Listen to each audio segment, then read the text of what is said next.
In the gospel reading today, our Lord tells us that we have to become like little children. Now, in that, obviously, we recognize the simplicity, but our Lord points out the humility, the charity that children have, just the goodness of their hearts. But we also have to recognize the necessity then to make sure that we're protecting the children, that we're forming them correctly.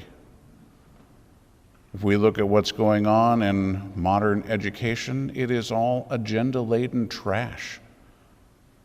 And it is willful misformation or deformation even of our children. They are intentionally trying to manipulate the minds of our kids.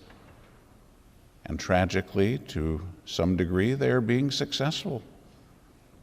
Just look at some of the things that are going on in society and you see how messed up these people are. And so for our own selves, and especially for our children, we need to listen to what we heard in the first reading. Whatever is true and whatever is honorable, whatever is just, whatever is lovable, whatever is good, all those things that St. Paul talked about. That's what we need to be thinking about. That's where our minds need to be. And it's what we need to be teaching our children. They are made as we are for the truth. And our society is lying to them. And it's one lie after the next, after the next, after the next. We have to look at even the question of where we bought the lies. Remember, this was one of the Nazi points. Tell a lie enough times, people start to believe it.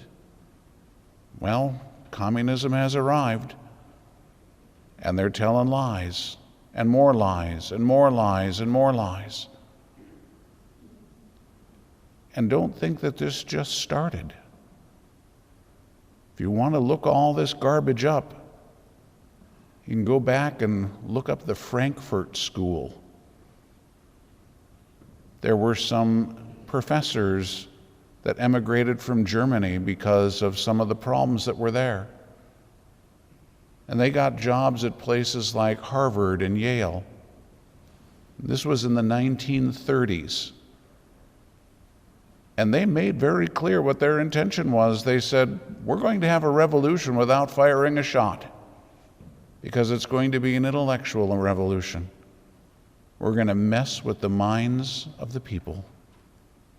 And boy, were they successful, because they started forming the kids in college.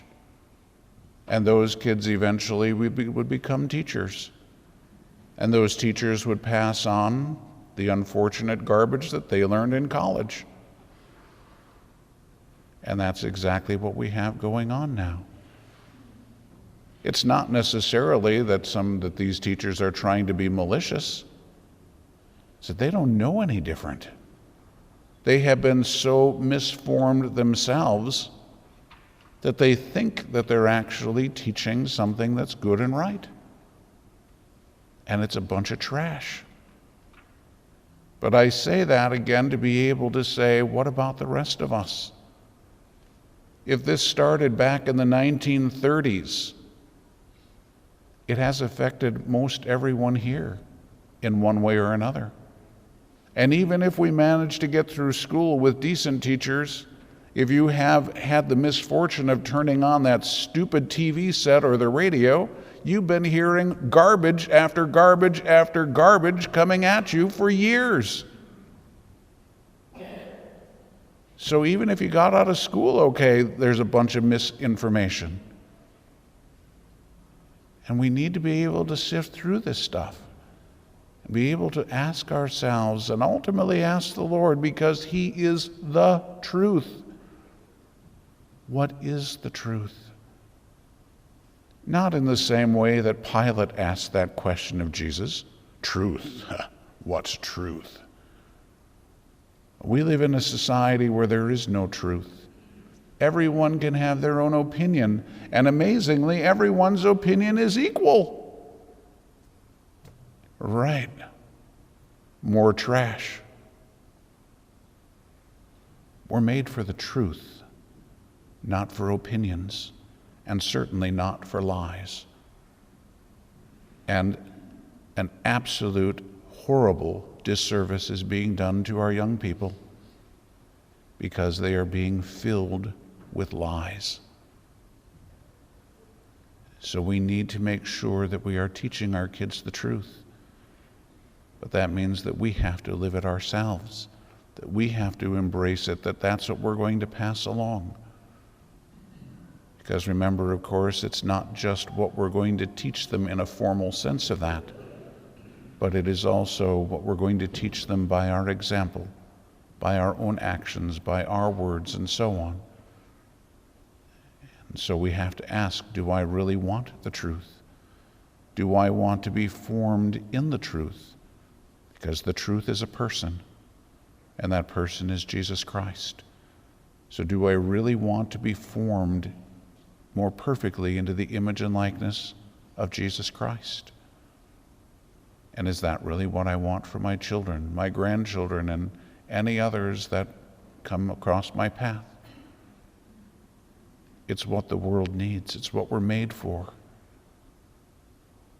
And because we live in a world that doesn't know what truth is, it is all the more imperative that we are striving to live it ourselves, so that at least we can bring some truth out into the world, that we can bring truth into the lives of others.